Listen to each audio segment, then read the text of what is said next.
Você sabe o que é um estuário? Bom, um estuário é o local onde a água doce que vem dos rios se junta com a água salgada do oceano, né? Quando toda a água, por exemplo, que desce do Paraguai, da Argentina e dos estados do Rio Grande do Sul, Santa Catarina, Paraná, né, São Paulo, Mato Grosso do Sul, a parte de Minas Gerais, né, ele se encontra com o Oceano Atlântico, aquilo lá se chama estuário. E o estuário que ele se forma é o maior do mundo e tem 219 quilômetros de comprimento. A guisa de dado anecdótico, a cidade em que eu nasci tem o privilégio de estar numa das pontas, daí seu nome, Ponta do Leste, ou Punta del Este. Alegoricamente falando, não? Nós podemos falar de que é um estuário histórico enorme na junção da cultura grega e da cultura judia, acontecendo antes e durante o primeiro século da nossa era, que afeta toda a formação do que hoje chamamos de sociedade ocidental. Então não é um exagero dizer que esse momento que estamos estudando é o ápice da história humana, levando-se em conta o volume das consequências desse embate. Nas últimas duas aulas, nós centramos a nossa atenção nos asmoneus, ou macabeus, né? E seus anos de luta independentista. E o outro foco esteve no surgimento de Roma. Primeiro como reino, depois como república e finalmente como império. Nós, na realidade, deixamos ali a história justo quando Roma estava para constituir-se em império. Muito bom. Hoje trataremos um pouco do fervilhar desses dois mundos e de como eles se misturam, como eles às vezes andam juntos e às vezes andam completamente separados, sem um vínculo, sem chegar a se tocar às vezes, né? Se odiando até. Esse tempo que estamos estudando é de especial importância para nós, porque é o que vai acabar vendo o nascimento da igreja cristã. Então, estamos no meio do que se chama época do Segundo Templo. O Segundo Templo faz referência, né, à reconstrução do templo em Jerusalém, que aconteceu em 535 a.C. e que acabou sendo destruído no ano 70 depois de Cristo. É justamente desses momentos que nós vamos conversar um pouco. Muito bom. Vamos primeiro a falar da datação, de como a gente data, como a gente coloca as coisas de forma correlata, né? Nós falamos comumente de antes de Cristo e depois de Cristo. Então, temos os anos que vêm antes, né? Quanto mais nos afastamos, o número em valor absoluto fica maior, né? Então, 5 antes de Cristo é bem pertinho, são 5 anos antes de Cristo. Mas 100 antes de Cristo, né?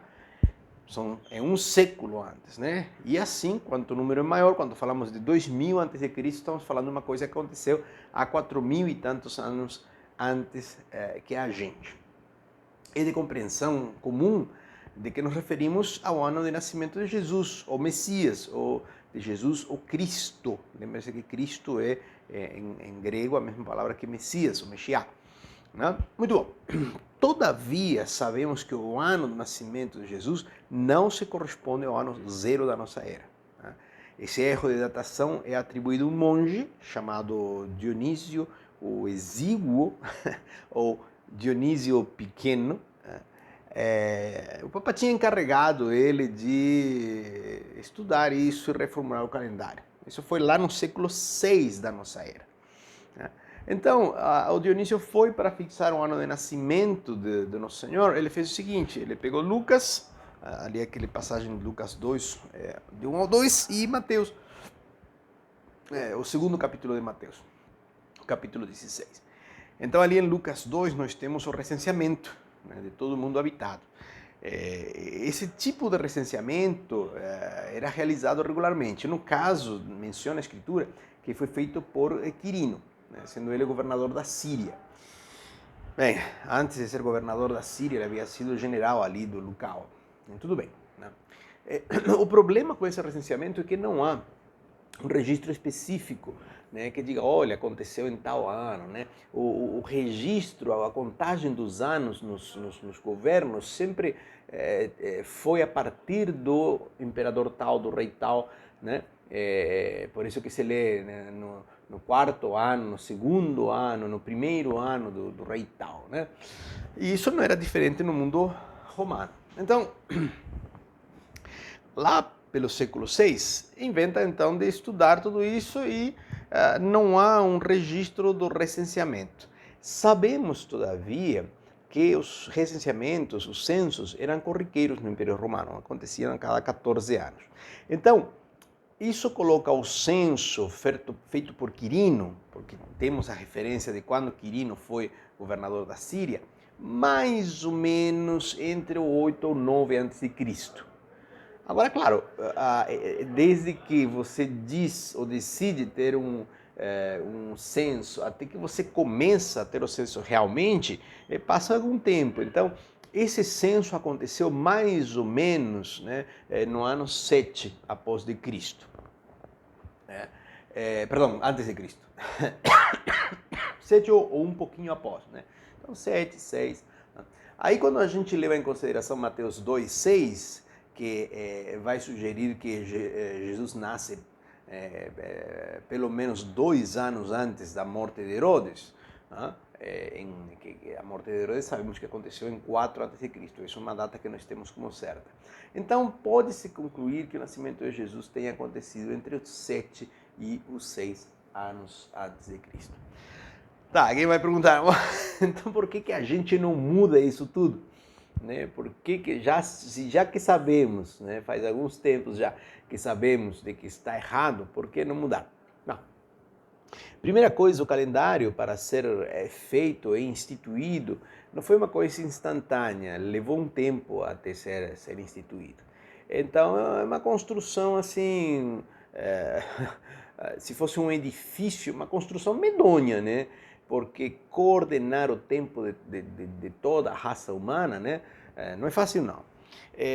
Agora, já imaginou todas essas mudanças que isso implicaria? Os livros impressos, a questão de cálculos de um monte de coisas que tem a ver com data, né? Então, deixa assim, já sabemos que tem uma diferença uns 6 anos, então se alguém vem falar, sim, mas olha só, o nascimento de Jesus é menos 6, como que você explica? Não tem nada a ver, a referência do ano não tem nada a ver com a divindade de Cristo, né? Mas eu digo isso justamente porque eu ouço muitas vezes esse tipo de coisa. Muito bom. Seguindo o nosso roteiro, esta aula visa se aproximar do tempo que gravita ao redor desse primeiro século da era cristã, ou a era comum, como é a nomenclatura mais recente. Não tenha medo de usar era comum, eu gosto de falar antes e depois de Cristo, mas não tenha medo, se isso impede às vezes uma comunicação, é melhor falar a era comum e tal, né? Ninguém quer impor nada, enfim, bom. Vamos falar das facções político-sociais religiosas na Judeia, que esse é o nosso foco. Na terra da Judeia, e eu estou evitando usar o termo aqui palestino, porque o termo palestino vai ser aplicado um pouco depois, mesmo que o território se refere ao que é a Filisteia do Antigo Testamento, e os judeus entendem que isso faz parte da Terra Prometida, tal. A verdade é que o que hoje chamamos de palestinos é uma mistura de culturas, de etnias, que tem uma língua em comum, né? Que é o árabe, e tem uma religião em comum, que é o Islã, né? Mas evito de usar justamente para separar, porque os palestinos eles reclamam de que são anteriores aos judeus. Há um pedacinho ali de verdade que tem que ser levado em conta, que os dois são filhos de Abraão, né? E realmente Ismael é mais velho que Isaac. Mas fora isso, o restante da argumentação, vamos deixar por aí. Então, na terra da Judeia, encontramos 3 grupos que permeiam a vida religiosa, social, política e cultural do povo judeu. Nós já falamos desses grupos, mas é bom mencioná-los novamente, fazer um pequeno esboço. Além desses 3, lá para o ano 6 depois de Cristo, vai surgir um quarto grupo, que são os zelotes. Muito bom, então esses três grupos, quais que são? Você já tem que, a esta altura, tem que estar muito bem sedimentado isso. Os saduceus e os fariseus são os dois grupos, né? Depois nós temos os essênios e finalmente os zelotes, que são aqueles que aparecem no ano 6 depois de Cristo. Muito bom, os saduceus são um grupo minoritário. Eles liam a lei literalmente, ou seja, não está correto dizer que a interpretavam, porque para eles a lei não se interpreta. Se diz olho por olho, é exatamente isso que a lei diz e é exatamente isso que tem que ser aplicado.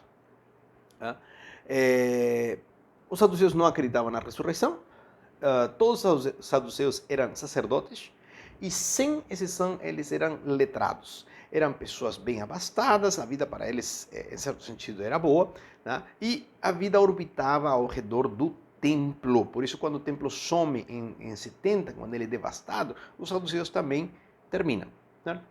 Já os fariseus, eles interpretavam, eles explicavam a lei em lugar de ficar apenas com o escrito. Jesus tinha discípulos fariseus. Paulo mesmo era fariseu. Os fariseus eram pessoas do povo, pessoas comuns. Havia escribas, havia sacerdotes, havia comerciantes, né, etc. Os saduceus, todos eles eram sacerdotes. Não havia saduceu fora do sacerdócio.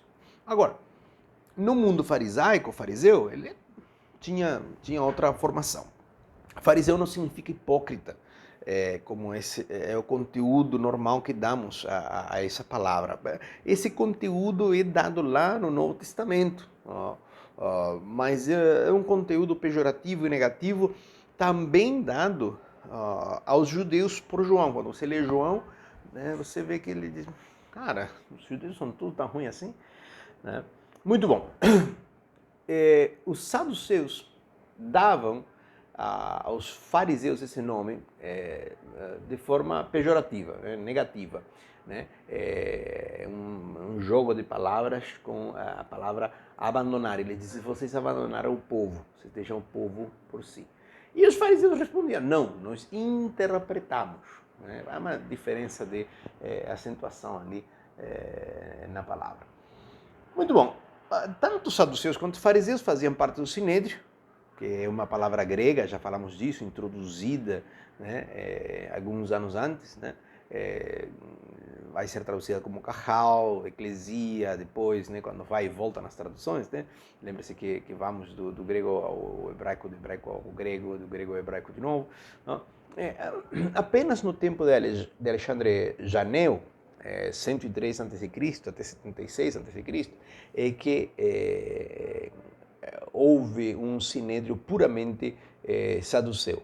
O restante do tempo são mistos. E nesse tempo de Alexandre Janeu foi apenas saduceu porque ele brigou com os fariseus, porque ele mesmo era fariseu, acabou se desentendendo, tal, né? Mas está na outra aula. Então, depois vamos ver. Então temos os saduceus, que não acreditam na ressurreição, os fariseus, que sim acreditam na ressurreição, os saduceus são literalistas, os fariseus interpretativos. E tem os essênios. Eles acreditavam que tanto os fariseus quanto os saduceus estavam todos errados e se retiravam a viver no deserto, isolados da sociedade. Agricultores, artesãos, criadores de abelhas, sapateiros, qualquer coisa. Não possuíam propriedade privada. Havia um tesoureiro, né, que se encarregava de cuidar das necessidades do comum. Praticavam o celibato, mas eles praticavam o celibato, sabe por quê? Porque eles acreditavam que a mulher era um ser essencialmente imperfeito. Muito bom, dito isto, nós temos que lembrar que nós temos os rolos do Mar Morto justamente pela prática deles da leitura, da conservação e a preservação dos escritos antigos. Alguns escritores pensam que João Batista era essênio, né? Mas não há prova disso. O quarto grupo são os zelotes ou sicários. Sicário de daga longa, que dá para esconder embaixo da...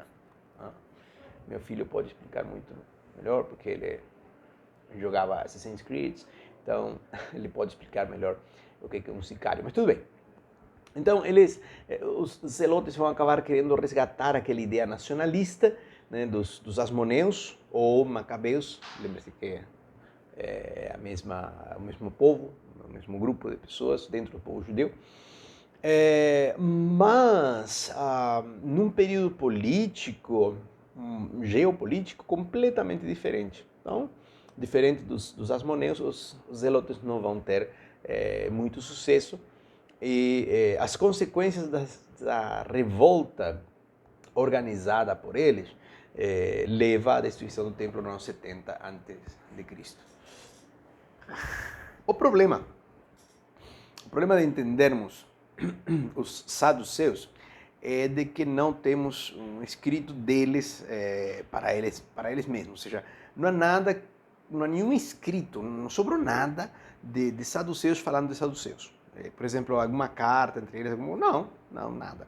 Tá? Somente temos a descrição feita pelos fariseus, a partir do ano 200 a.C. Agora, quando o teu desafeto escreve a tua história, com certeza ela não vai ser justa. Então, tudo que nós carregamos de tinta negativa contra os saduceus, lembre-se sempre que está permeado pela visão dos fariseus. Isso não quer dizer que os saduceus sejam bons, apenas cuidado, porque história significa registro, e se não há registro, você não está fazendo história, está fazendo especulação. Tá bom? Já com os essênios acontece exatamente o contrário. A gente sabe muito dos essênios por causa de como os essênios registravam a vida deles, o que eles esperavam, o que eles pensavam, o que eles faziam dia após dia era registrado, tal. Então temos essa situação aí nos grupos. Os zelotes vai vir por causa dos registros que há por historiadores daquele momento. Lembre-se que a palavra história, inclusive, é inventada por estes primeiros historiadores, né? Heródoto que vai dar esse nome. Né? Muito bom. Culturalmente, a influência grega se fazia sentir desde os tempos de Alexandre o Grande.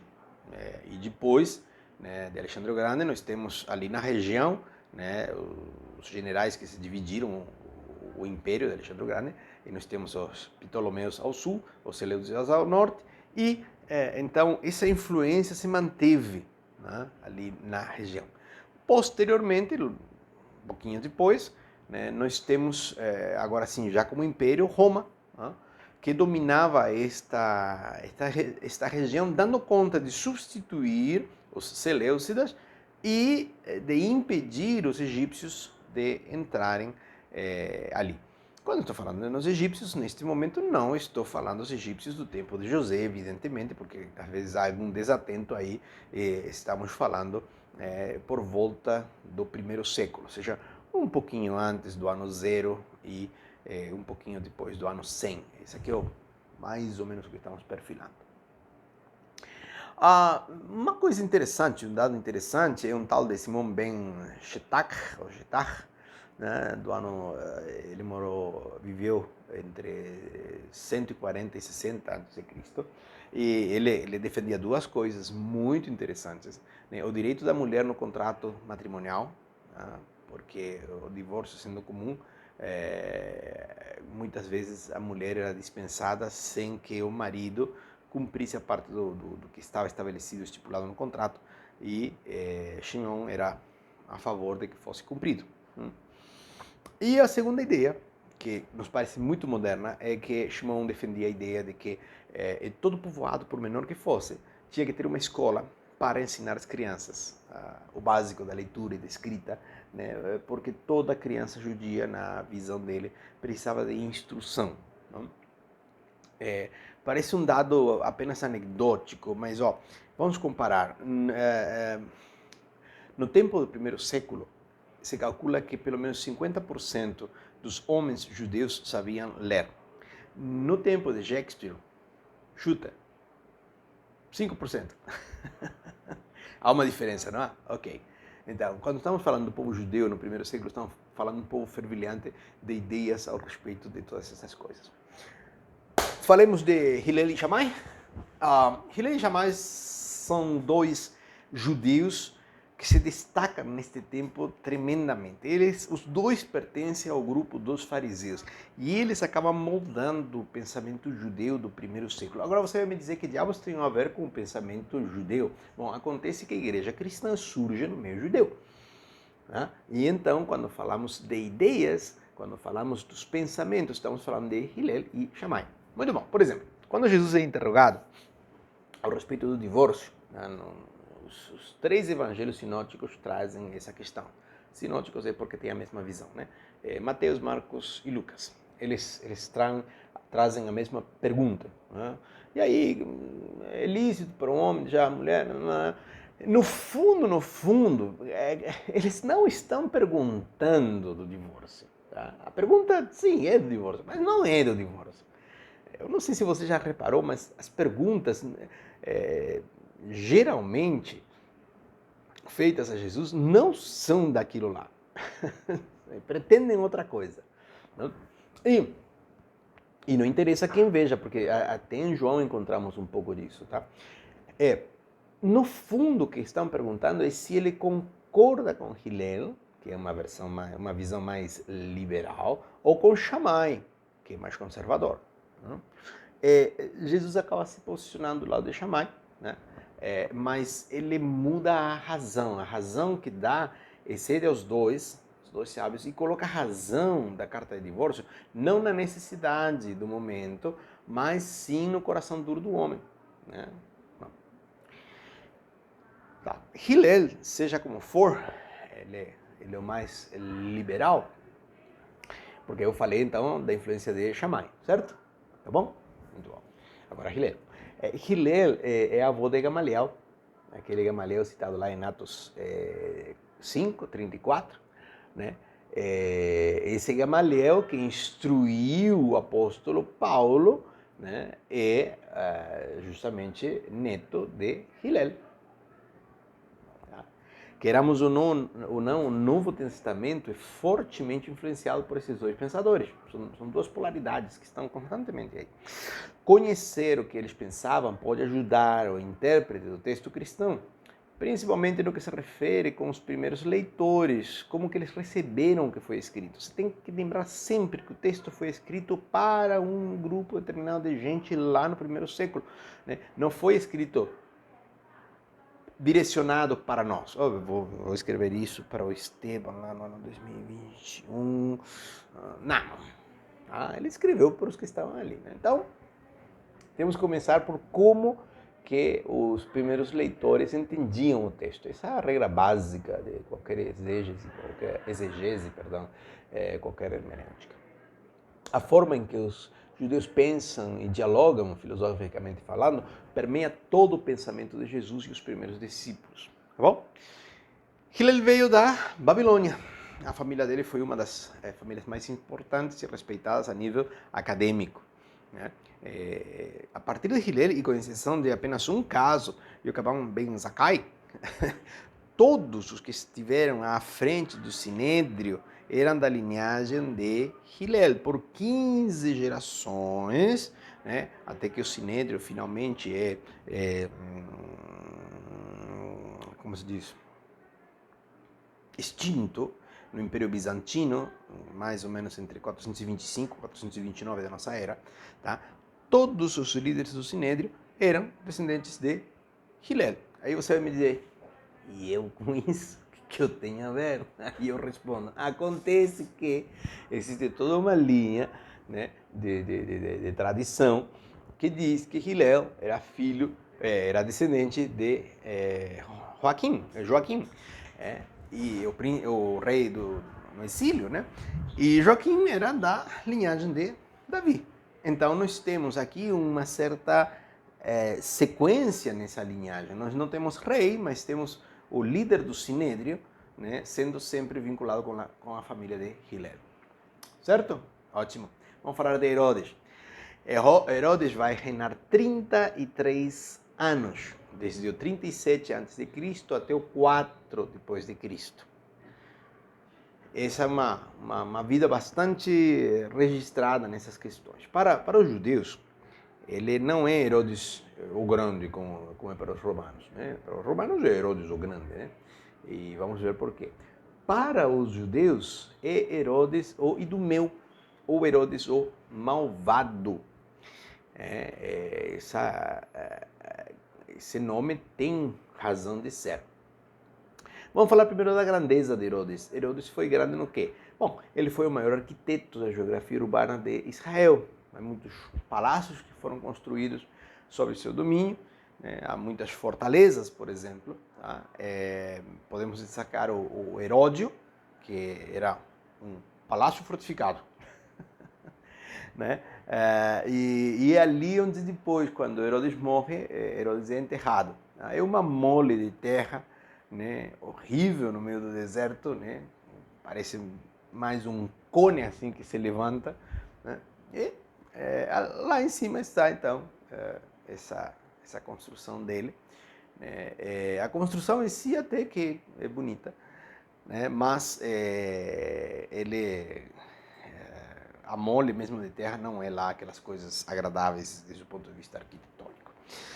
Um dos portos mais importantes do Mediterrâneo daquela época está na Judeia e ali em Cesareia, e foi construído por Herodes, certo? Às vezes pensamos que a Judeia só se limita à história bíblica, né? Mas tem umas histórias bem interessantes do outro lado. Outra coisa que nos interessa de Herodes, nessa questão de grande, tá, é de que a remodelação, né, a modificação e a ampliação do Templo de Jerusalém foi feita por isso, por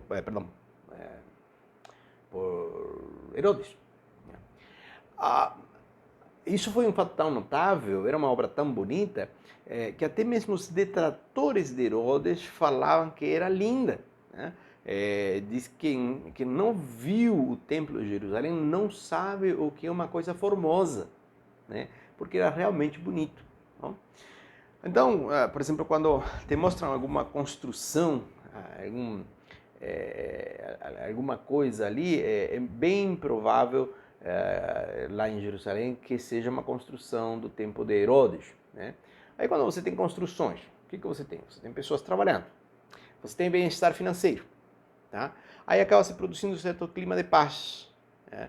E isso pode ser percebido quando se contrasta com os outros tempos, tanto um pouco anteriores quanto subsequentes a Herodes. Então, desde o ponto de vista dos romanos, ele é Herodes o Grande. Ele construiu piletas, aquedutos, né? Você já levava água potável para a população, para a cidade. Tinha hipódromos, né? Onde você podia ver cavalos correndo. Não? Oh, meu tempo já deu. E tudo isso era fruto da forma de fazer cidades dos romanos, né? Com essa herança greco-latina deles. Né? E isso estava presente em Jerusalém. Por isso que você, quando vê alguns restos em Jerusalém, o que você observa são construções herodianas, né? E o estilo... se diz, cara, eu não sabia que tinha isso em Jerusalém, né? Como assim? Né? Esse estilo aqui. Né? Muito bom. Roma, então, se sente agradada por Herodes. Para Roma está bem, porque na região há paz, né? Tendo paz, as pessoas pagam os impostos, né? Mais para frente, Vespasiano vai falar aquilo de pão e circo, né? Mas as pessoas pagam os impostos felizes, porque se estão em paz, pagam os impostos felizes. Se há impostos, alguma coisa sobra para fazer algum investimento, né? Porque a roubalheira não é coisa do tempo moderno, ela sempre existiu, qualquer tipo de governo a tem, né? Isso, exatamente. Qualquer tipo de governo tem roubalheira, né? Uns mais, outros menos, né? Isso está calculado. Mas há fluxo de capital. O dinheiro se movimenta. E movimentando-se, né, como se manifesta isso? Por meio do comércio, tá? As pessoas podem participar, podem fazer alguma coisa. Tá? E há uma diferença muito tremenda entre as pessoas poderem comer bem e não comerem bem. Faz toda a diferença. O problema com Herodes é que vai tratar com mão muito firme a oposição. Né? Você lembre-se que ele mesmo é idumeu. Ele não é judeu de nascimento, ele é idumeu. Você tem que lembrar, né, não da aula passada, da anterior, né, que Judas Macabeu, né, seguiu a mesma tradição do seu pai, e o filho também vai seguir, né, de converter pela força os terrenos conquistados. Então, no tempo dos Macabeus, isso foi uma prática, né, e a família de Herodes faz parte dessas famílias que foram convertidas pela força ao judaísmo. E Idumeia, ou Edom, né, tem uma outra história túrbia ali lá atrás, né, com os judeus. Depois você revisa isso, não vamos entrar de novo nisso daí. Né? Então, ele não é bem visto pelos judeus. Mas além de não ser bem visto, dentre as 10 esposas que Herodes tinha, né, ele tinha seu pequeno harém, tinha uma que chamava Miriam, né, que é filha dos Asmoneus, ou Macabeus. Herodes decide um bom dia terminar o casamento de uma forma abrupta, né, mata a mulher, ele mata a esposa, parte dos seus filhos também mata, né, e ele vai eliminando a oposição interna judia, né, assim, de forma atroz. Né? É um tirano sem escrúpulos. Né? Alguém poderia dizer hoje que era um psicopata, né? Mas ele é um tirano com todas as letras em maiúsculas e por isso que merece o título justamente de Herodes o Malvado, ou Herodes o Idumeu como forma pejorativa, como forma despectiva. Ele tinha boas relações com os judeus importantes da diáspora, tanto do Egito quanto da Babilônia, ou seja, Egito ao sul, oeste, e Babilônia ao nordeste. Muito bom. Também tinha boas relações com o governo de Roma. Hoje seria um cara muito bem conectado. Né? O networking dele funcionava bacana, muito bem. Com o passar do tempo, ele vai ficando cada vez mais paranoico. A vida de um ditador sempre vai puxar para esse lado. Tem uma série na Netflix a respeito dos ditadores, seria muito interessante dar uma olhada. Né? Mas a vida dos ditadores tem que puxar para a paranoia. Né? Porque você começa a desconfiar até da própria sombra. Né? Ele tinha uma guarda pessoal, isso era comum, tal, mas a dele começa a ser reforçada, tem mercenários, tá? Se sente perseguido por todo mundo, enfim, o final da vida dele não é muito lá agradável. Problemas, nós não temos registro, fora do Novo Testamento, nós não temos registro da matança das crianças. Menciono isso evidentemente porque se uma aula de história é história. Tendo ele tantos inimigos e representando ele um império tão grande como o romano, era de se esperar que houvesse algum registro de um ato tão terrível. Né? Uma coisa é você matar adultos que são beligerantes, né? O exército. Outra coisa é você matar alguém por causa de uma revolta. Né? Outra coisa é você matar cidadãos civis e outra coisa é matar crianças abaixo de 2 anos. Né? É uma barbárie. E não há registros. Né? Esse é um problema.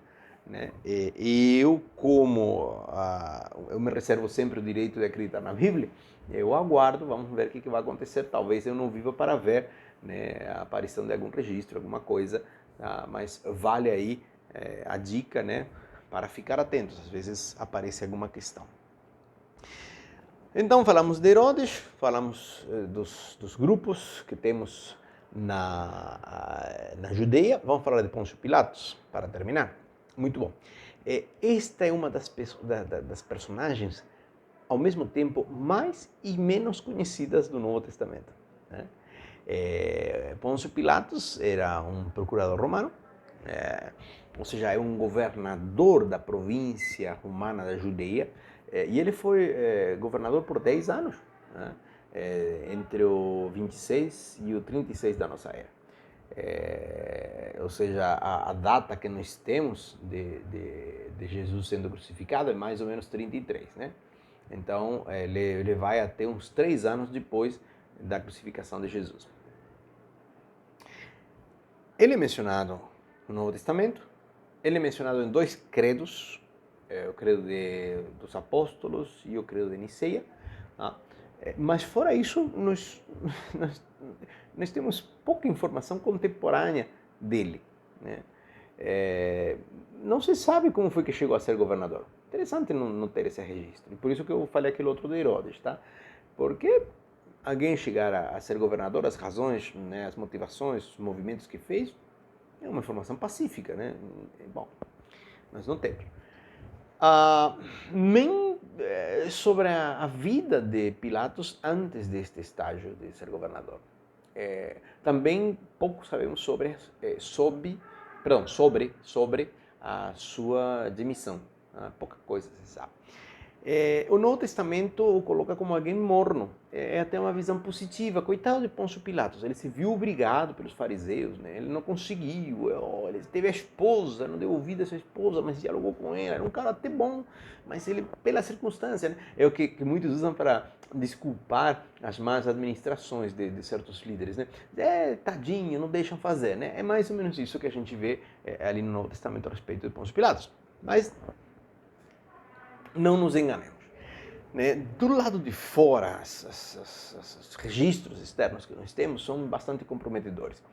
Por exemplo, ele chega e coloca estandartes no Templo de Jerusalém. O estandarte não é somente representando que o exército romano está aqui, são os deuses, né? Romanos, ou greco-romanos, né? O Olimpo se faz presente, né?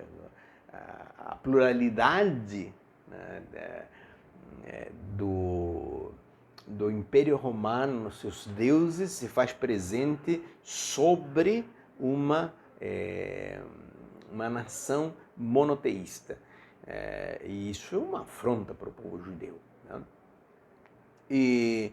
Bom, outra coisa que ele fez foi tirar dinheiros do tesouro do templo, como muitos anos atrás os Seleucidas já tinham feito. Então, se você volta e dá uma olhada de novo nos Seleucidas, né, vai lembrar que eles fizeram isso. O templo agia como banco. Né? Muito bom. Se estima que no tempo de Pôncio Pilatos foram crucificados 300 judeus. É muita gente, né? Ou não, depende de como que se veja. Entre esses 300, evidentemente, estava Jesus. Mas, para dar uma ideia de proporção, em todo o tempo que os romanos estiveram no poder na Judeia, foram mortos 2.000 judeus por crucificação, não por outras coisas. Né?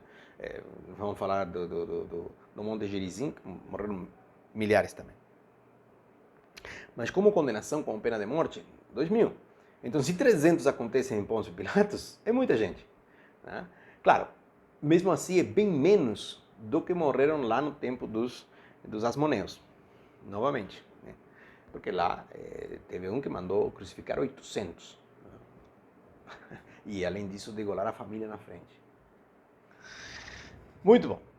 A destituição dele como procurador romano se deu por como que ele reagiu, como que ele reprimiu o movimento armado samaritano no Monte Gerizim. Ele matou milhares de samaritanos. Né? Os samaritanos, eles estavam, eu acho, numa luta justa. Né?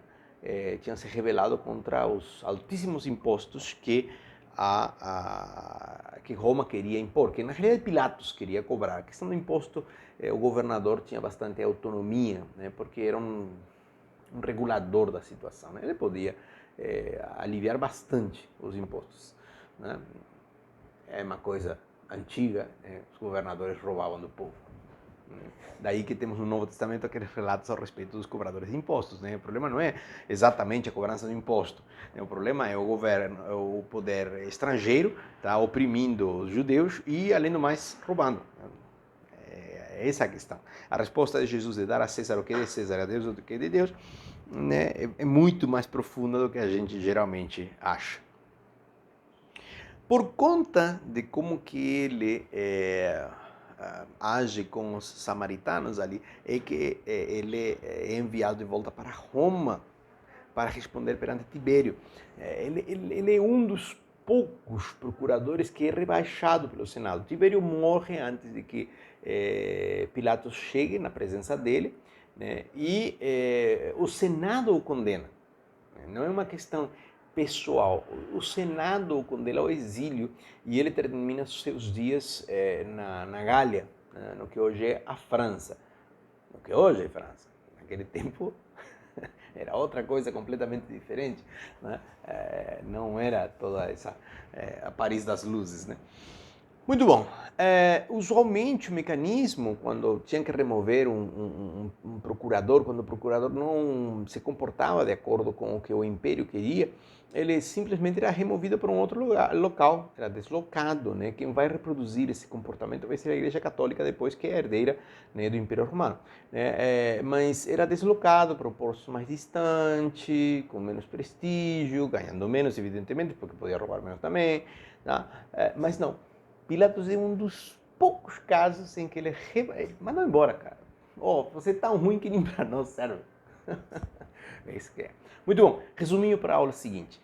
Lembra de Nero? Seria interessante você dar uma olhada. Nero, aquele que incendiou Roma, pois bem, ele era o imperador em Roma e no ano 64 nomeia como procurador a Gessio Floro, que é considerado o pior procurador da história na relação entre Roma e Judeia. Ou seja, Pôncio Pilatos era ruim, mas Gessio Floro era pior. Ele é o detonador da grande rebelião, que vamos falar na aula seguinte. No ano 66, Floro vai a Jerusalém e tenta sufocar o levantamento local, mas o que consegue é que o povo pare de fazer ofertas e orações, né, em favor do imperador. Esse é um costume que os judeus tinham de oferecer sacrifícios, né, e fazer suas orações, seus rezos, né, em favor do imperador desde o tempo de Ciro, né, da Pérsia. Então, não fazer isso é um ato de rebelião. A grande rebelião começa por aí. Os sicários, os zelotes, chegam a Massada, matam a guarnição romana, né, tomam a fortaleza e, bom, vamos deixar isso para depois, o que acontece, mas eu preciso uma linha de sustentação para saber como que uma coisa segura com a outra, né? Aí, 3 anos depois, Vespasiano acaba substituindo Nero. Na realidade, quando Nero morre, há uma sequência muito rápida de vários imperadores até chegar a Vespasiano. Vespasiano é muito conhecido por uma carta que ele escreve para um dos seus sequaces, para um dos seus filhos, e explicando como que é a questão de governar, o que ele tem que investir bastante na questão do Coliseu e tal, né? Porque isso que é pão e circo, né? Vem de Vespasiano. Mas Vespasiano, ele tinha sido general em Roma e nomeia seu filho Tito para que o substitua na região. Tito chega na região, sufoca a rebelião e é sob Tito que o templo é destruído em 70. Em Roma há um arco de triunfo que celebra a vitória de Tito na Judeia. E é um dos poucos arcos de vitórias desse tipo em Roma. Então, a semana que vem vamos falar da bravura da resistência judia, vamos falar como que eles preferiam o suicídio à escravidão, né? Vamos falar da destruição definitiva do templo, o fim dos saduceus, a mudança de foco da sinagoga também, que elas já existiam no tempo de Roma, Egito, Babilônia, tá? Muito bom. E com tudo isso vamos entender melhor o contexto no qual Jesus e seus discípulos caminhavam. Repare que nós começamos hoje antes do primeiro século e avançamos até o finalzinho do primeiro século, muito rápido, tá? Mas precisamos disso para ver o surgimento do cristianismo, em especial como que o Império Romano se transforma em uma terra formidavelmente produtiva para a expansão do cristianismo. Um grande abraço a cada um de vocês. Tchau, tchau.